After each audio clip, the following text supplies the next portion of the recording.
What's up, meatbags? It's the often imitated, never duplicated Tony TGD. And today we got a special Intellivision Amico video. Now, I didn't want to spoil it, so I didn't put exactly what it is we're talking about in the title of the video. No. You have to watch the video to find out what it is that's so special, what it is that made me just say, hey, we need to get this video out, Bob, and we need to get it done. And like I said, Bob is joining me. What's up, Bob? How's it going? Yeah, it's going awesome. I have no idea what this is about. It's going to be as much of a surprise to me as all of you, and I can't wait to find out. This was a huge surprise to me. And when I found out, I was telling you earlier, Bob, tear coming down my eye. I was literally. Now, I don't know. Have you ever heard of a magazine called Play 5, Bob? No, should I have? You might. We'll find out. This is readly.com. This is a service. You go online, you pay some money, and they let you read magazines.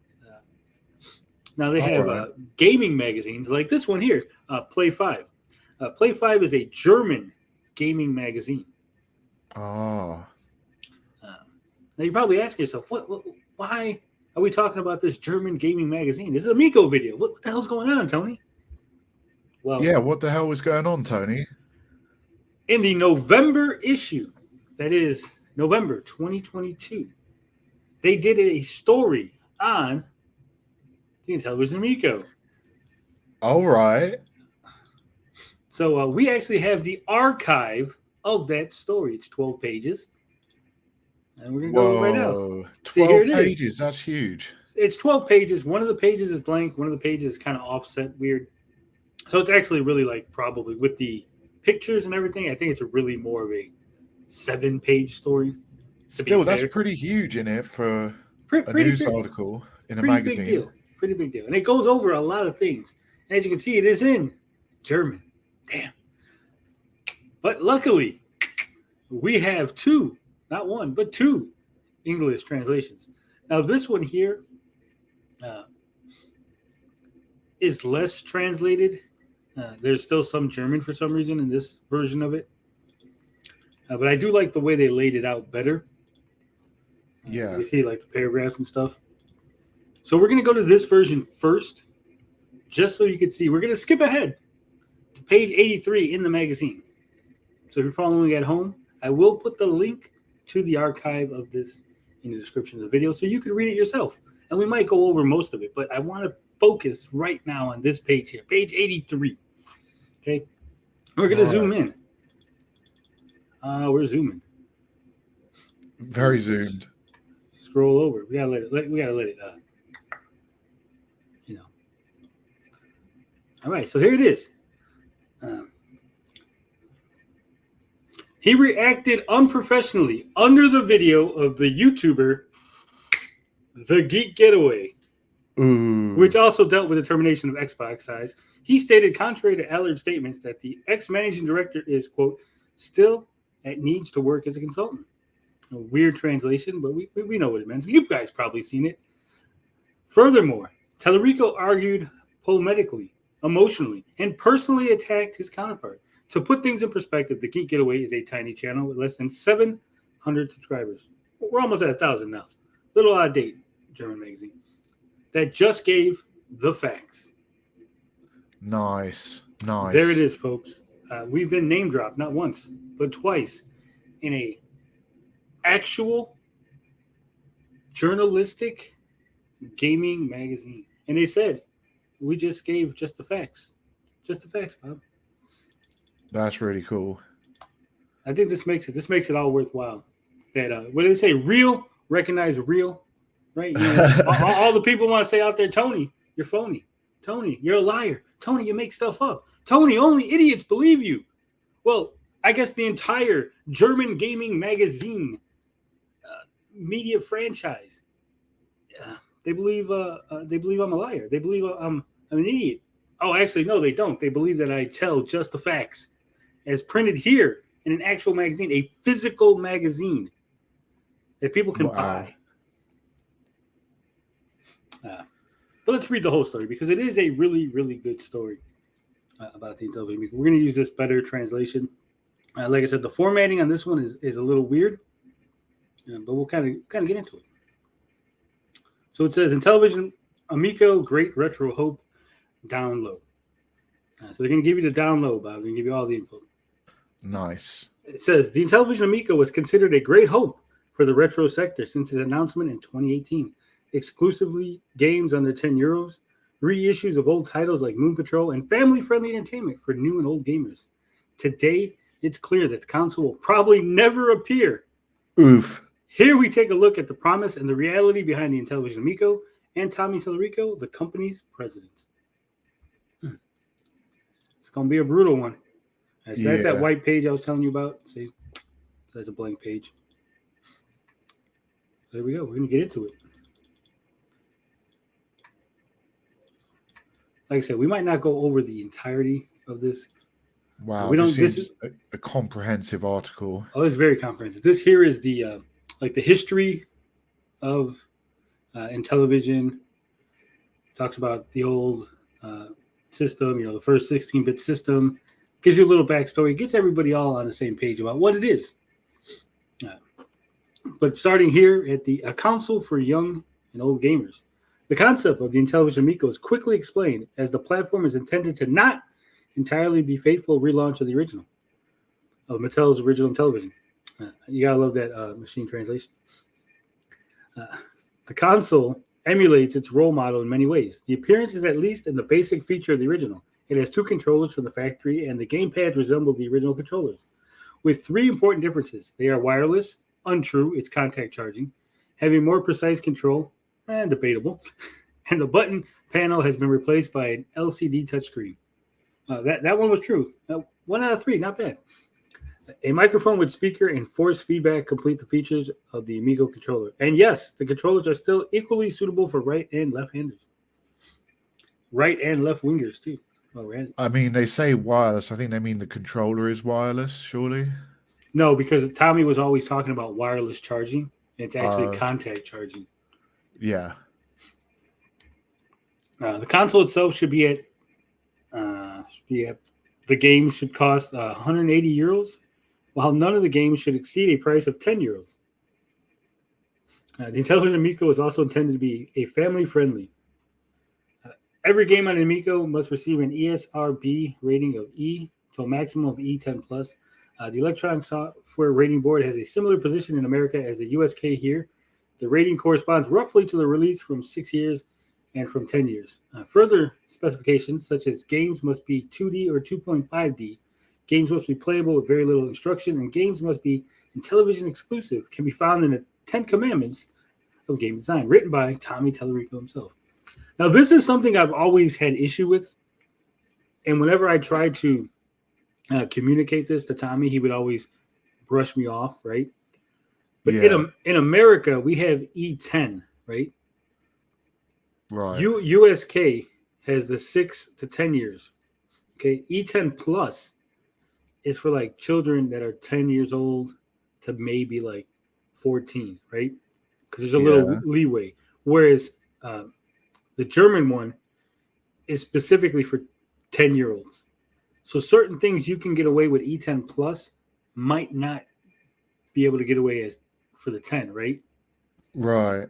And that's why I was always like, well, wait a minute. Now, are the games actually going to be, which rating board are you going to go with? And that's going to be your highlight. And then whatever the other rating boards put you at, that's where you're at, right? Yeah. But Tommy's like, no, they're all the same. And I'm like, no, they're not. They're not all the same. They all have different fucking rating boards. I know the British one has some weird numbers too. Like there's like I think like a 7 and then like a 13 or something. Yeah, I think it's Peggy here. Yeah, but the Peggy one has like weird. Yeah, you got to include symbols as well for what content's in the game. Yeah, so it goes 7 and then the next one is 12, right? Right. So then I go, wait a minute. Is the 12 is not, even though it's the next one in order, that's not really equivalent to the 10 in the USK, right? Right. Unless people in Europe think that 10-year-olds are equivalent to British 12-year-olds, right? Yeah. So, And then I think the Japanese rating board has another one that's like weird numbered. We just went E10 plus, like fuck it. By all accounts, the Intellivision Amico is indeed his heart's project. In an interview with the website VentureBeat, Tellerico shared his experience with Intellivision. I played it with my mother, my father, and my brother. We could all understand it. We didn't have to read a manual or play for 50 hours to finish the game. Now, this is, again, I'm probably going to be called insensitive for saying this. Okay, so prepare yourselves, prepare your anuses. But he never mentions ever playing with his sister, which I always find odd. Yeah. You know, especially since the whole like this is the sister's birthday for the release date, and always talking about his sister, but never mentioning that he played Intellivision with his sister. Just find it odd. We didn't have to read a manual or play for 50 hours to finish a game. Untrue. I mean, although you could finish technically some of those early games in less than 50 hours, that's only if you knew how to play them or you were good at them, right? Like I'm sure you could finish Pac-Man. I think what is like 36 hours technically to beat it all. Right. But how many people actually have the skill and level to make it all the way to the end? It would probably take you months and months to get that fucking end screen of Pac-Man. Yeah, it took me years as a kid to even beat Super Mario 1, even using the shortcuts. Yeah, and that one jump on level 8. Oh, that was the killer. Yeah.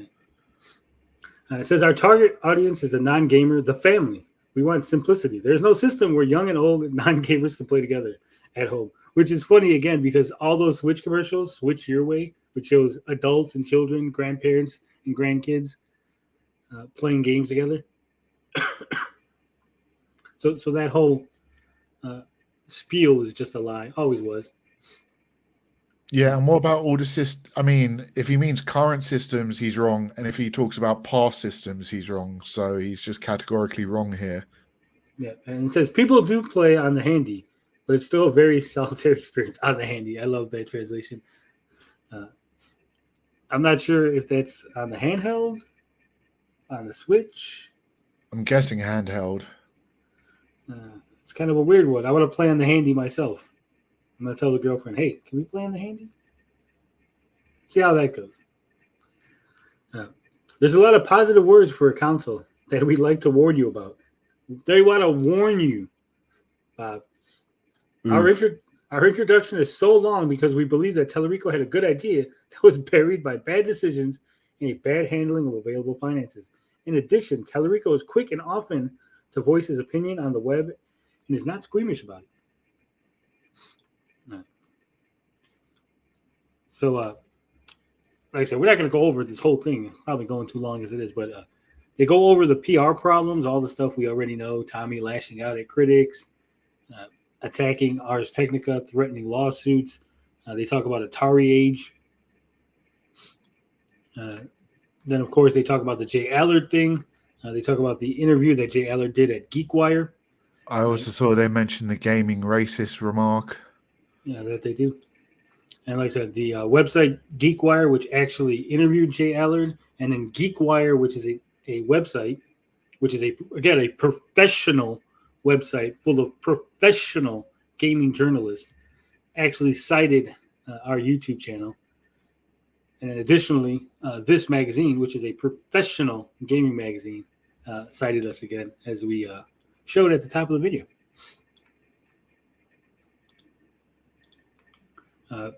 They also have this great montage. I believe they took this from Reddit. This picture of all of Tommy's wacky stuff, all the things he likes to say. Let's see if we can zoom in here. Look at that. D-list celebrity. Even Tony agreed those morons were staged. Hey, I got name dropped specifically. Great post. Yeah, the butt of lies comment are just immature, intellectually challenged folks. The small group of negative Amico fanboys are nothing more than narcissists and cowards. They know nothing. Industry inexperienced numbskull YouTubers are snarky message board posters. Wow. This is damning that this is in a physical published media. Speaking of negative haters, here's yet another gem that was sent to me just now. It's from mentally unstable folks who are now spending at least an hour a day creating epic content like this. I queued it up to the best part, but it's all great. They've had at least 3 or 4 videos removed over the past few weeks. I don't know who he's talking about. I think it was some troll channel that was like trolling Tommy at one point. Another word for that is racist. They are gaming racist. There, I said it. Remember when everyone was like, "Oh, Tommy apologized. Tommy said he was sorry for that." Yeah. Except he didn't, because on April 19, 2020, Tommy was still spouting the gaming racist line.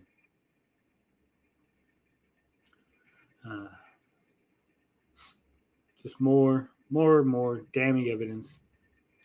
And again, in a physical fucking gaming magazine. Dang. Can I get a copy of this? I'm going to try to import one. I know it's going to be in German, but... Go to readly.com, and I think you could order the magazine from them. Or maybe go to Play 5 itself. I think there's a website. Yeah. What is that? The bottom of the magazine. www.playfoof.de. I don't have that character on my keyboard. You don't have that you? That funny That's you? That's a joke. I don't have it either, but you can figure it out. Usually what I do is I just copy and paste it. Yeah. Is there any other juicy bits? Have you read through this whole article already? I've read through it many times. I was very excited for this. Yeah. Like I said, it goes over a lot of the stuff, goes over the things that we talked about. Care Bear carts from the year 2016. I wonder where they got that information from, Bob. Ooh. So it says the reason was the game Evel Knievel, which was introduced in a sympathetic interview with Kelly Knievel, the eldest son of the famous stuntman. Similar to Ubisoft's Trial series, the player controls a 2-dimensional motorcycle through a series of obstacles. It wasn't the gameplay that was suspect. The basic idea of the game is simple but motivating. That is, as required by the 10 gaming engineers.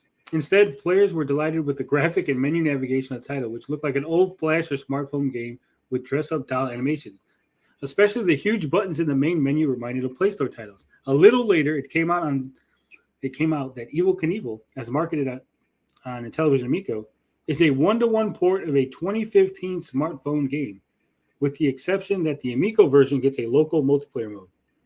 If that wasn't enough, other non-exclusive games have been added to the Amico catalog over time. Examples include the smartphone racing game Care Bear's Care Carts from 2016, and Finnegan Fox, a graphically altered version of Fox and Forest, which appeared in 2018 on all consoles at the time and the PC. Particularly bitter is the announcement of the Sesame Street Edutainment compilation going under the name Sesame Workshop. These games can currently be played for free on the Sesame Street website. Bizarre in the trailer from 2021 was still advertised as exclusive with one small caveat. All our games are exclusive or include exclusive content. Oof.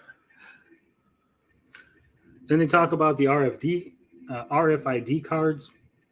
I mean, for people like us who've been in the thick of it, this is pretty much like going over everything we know.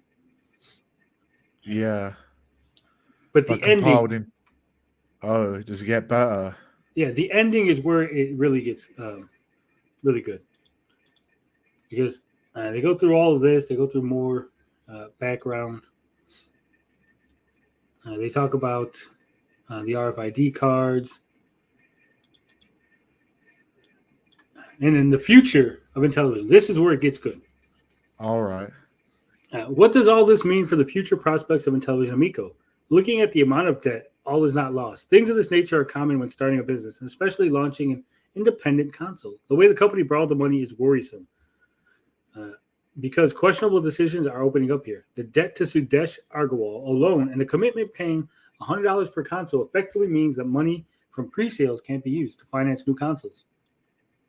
The conflict with Arc Electronics also means that the production contracts for the console are not secured. Worst of all, however, is the $1.6 million the company needs for in-house development, which will, quote, be required for back-end cloud systems, as well as firmware and gaming operating system optimization.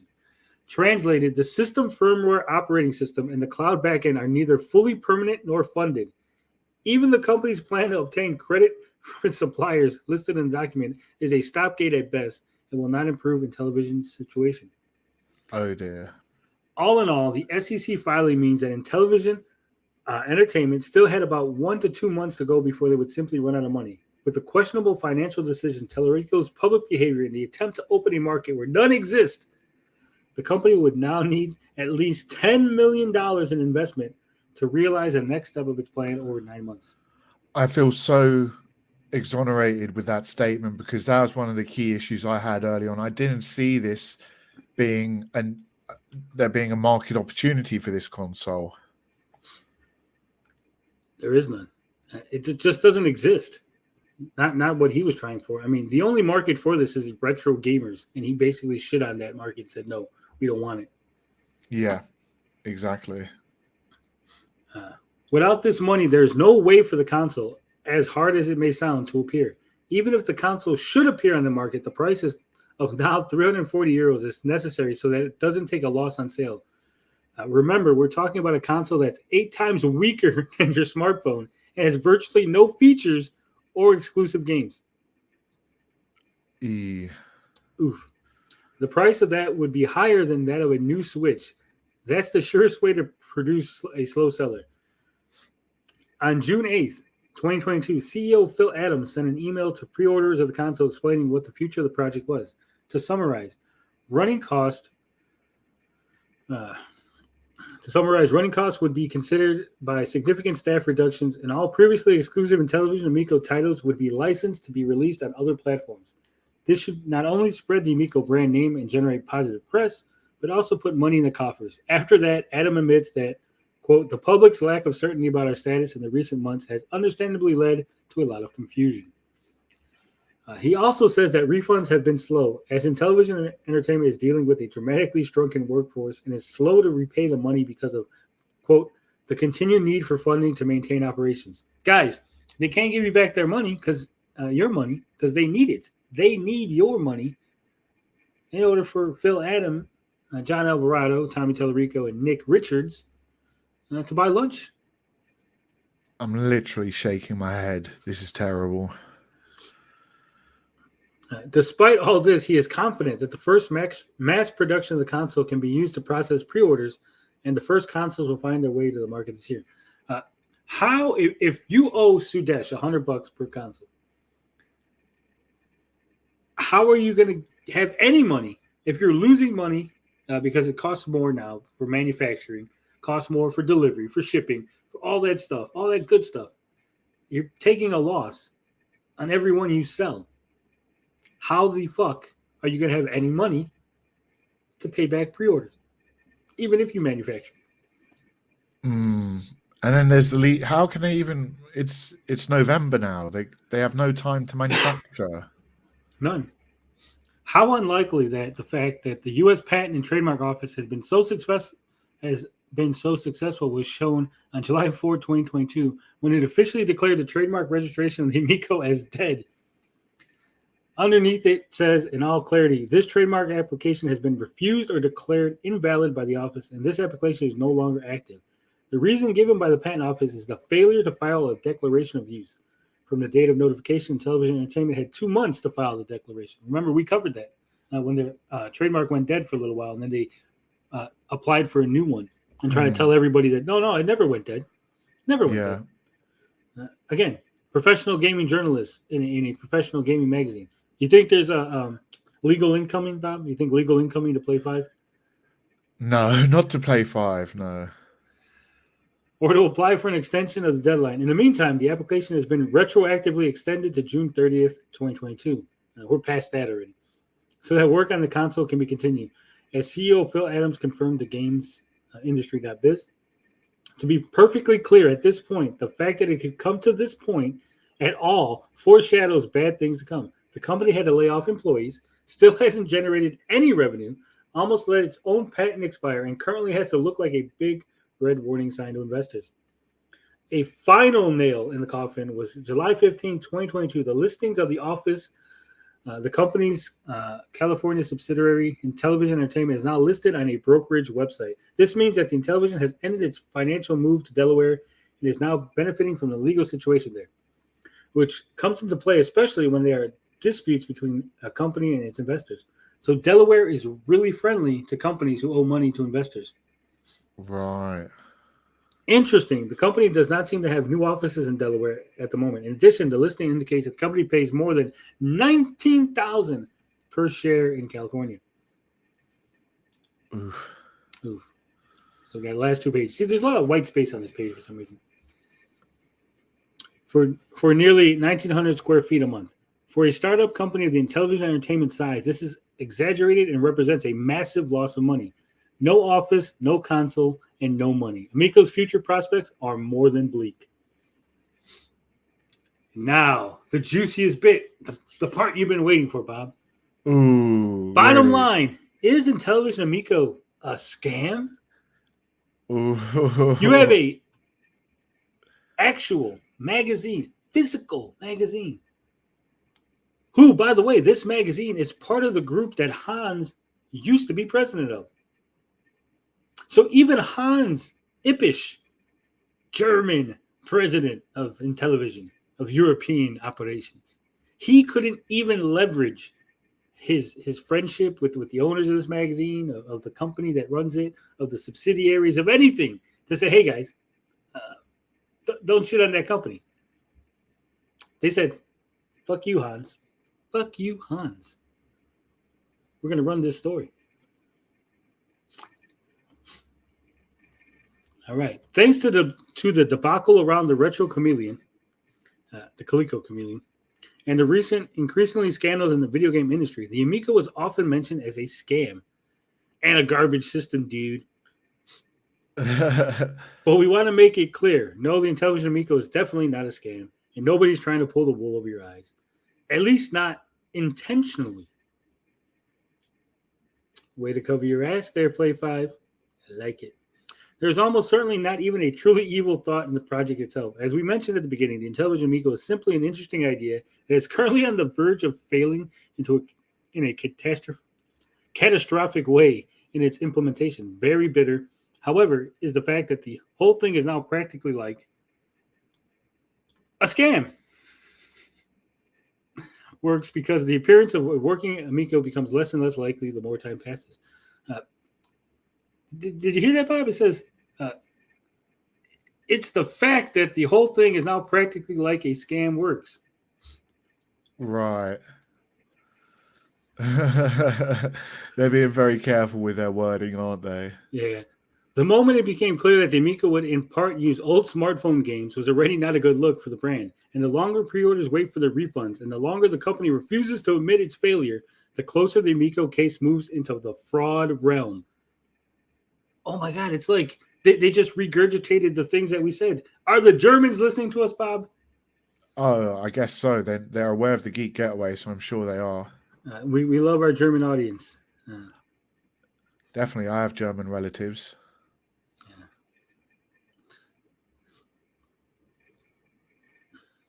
It is also unclear at what point the project went from being a sincere, heartfelt wish to an empty shell maintained only by press releases and hope. Ooh. At the latest with the SEC filing, it is clear that Amico will probably never be released. Of course, some technical things could have been handled more cleverly, some more thoughtful financial decisions could have been made, or the market could have been better explored. But the best thing would have been to invest in a public relations department because Tellurico's unacceptable behavior caused long-term damage to the brand. 100% agree.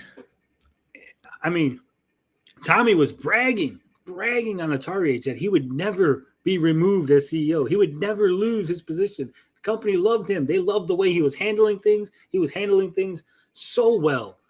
Everybody just loved it. But apparently, the man was living in a state of denial. I thought he lived in California. That's the state I thought he lived in. But apparently, Tommy just lives in denial.